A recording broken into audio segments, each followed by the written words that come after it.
আসসালামু আলাইকুম। বিশ্বকাপে নিজেদের দ্বিতীয় ম্যাচে সাউথ আফ্রিকার সাথে কি অসাধারণ বোলিং ট্রেন করেছে বাংলাদেশ দল।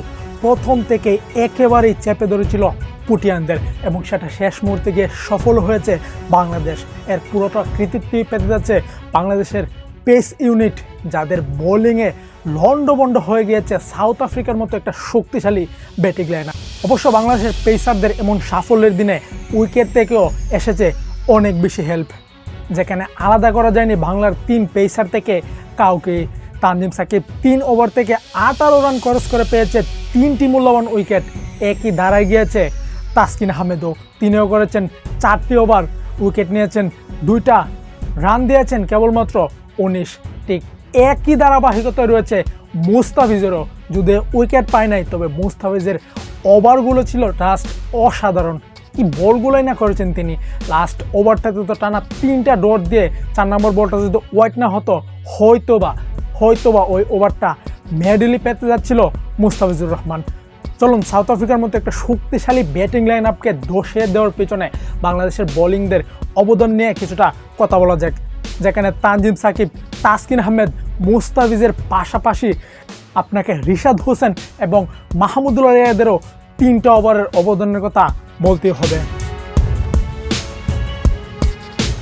তানজিম সাকিবকে আনা হয়েছিল ইনিংসের প্রথম ওভারে, পাওয়ার প্লেয়ারও প্রথম ওভার, কিন্তু তানজিম সাকিব টানা 2টা বাউন্ডারি খেয়ে নাজেহাল হয়ে গিয়েছিল।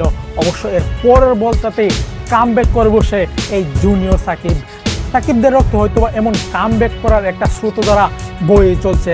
সিনিয়র সাকিব থেকে শুরু করে এবার জুনিয়র সাকিবে চলছেন ঠিক একই ধারায়। 2টা বাউন্ডারি কনসিড করার পর ঠিক একই ওভারটাতে রেজা হেনরিক্সের উইকেটটা তুলে নেয় তানজিম হাসান সাকিব। এরই হাতে নিজের প্রথম ওভার এবং ইনিংসের প্রথম ওভারটাও শেষ হলো 11 রান দিয়ে 1 উইকেটের বিনিময়ে। এরপর ইনিংসের তৃতীয় ওভার আবারও শান্ত বোলিং নিয়ে আসলেন জুনিয়র সাকিবকে। সাকিব এবার পুরোপুরিভাবেই শান্তর ভরসার প্রতীক হয়ে উঠলেন। ওভার করলেন, মাত্র 1 রান দিলেন, কিন্তু তুলে নিয়েছেন ডিককের মতো একটা বিশাল উইকেটকেও। তার ব্যক্তিগত 2 ওভারে 12 রান দিয়ে সে সময় উইকেট নেওয়া হয়ে গেছে 2টা, তাও আবার কোনো চুটুকাটো উইকেট নয়। রাজা হেনরিক্স এবং ডিককের মতো 2টা বিগ উইকেট পকেটে পড়ে নিয়েছেন এই জুনিয়র সাকিব। এরপর আবারও ইনিংসের পঞ্চম ওভার, তৃতীয় ওভারটা এমন অসাধারণ কাটানোর পর চতুর্থ ওভার পর আবার পঞ্চম ওভারে ডাক আসলো জুনিয়র সাকিবের। এই ওভারে এসে আবারও অসাধারণ বোলিং করতে শুরু করে সাকিব।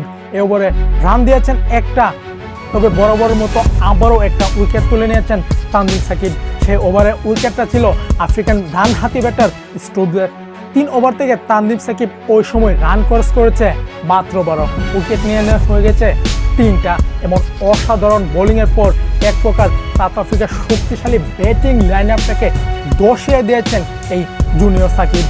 তার এই 3 উইকেট নেওয়ার দিনে মাঝখান দিয়ে তাসকিন আহমেদ এসেও তুলে নিয়েছেন মাকরামের উইকেটটা। সে সময় 24 রান থেকে পুটিয়াদের উইকেট পড়ে গিয়েছে 4টি।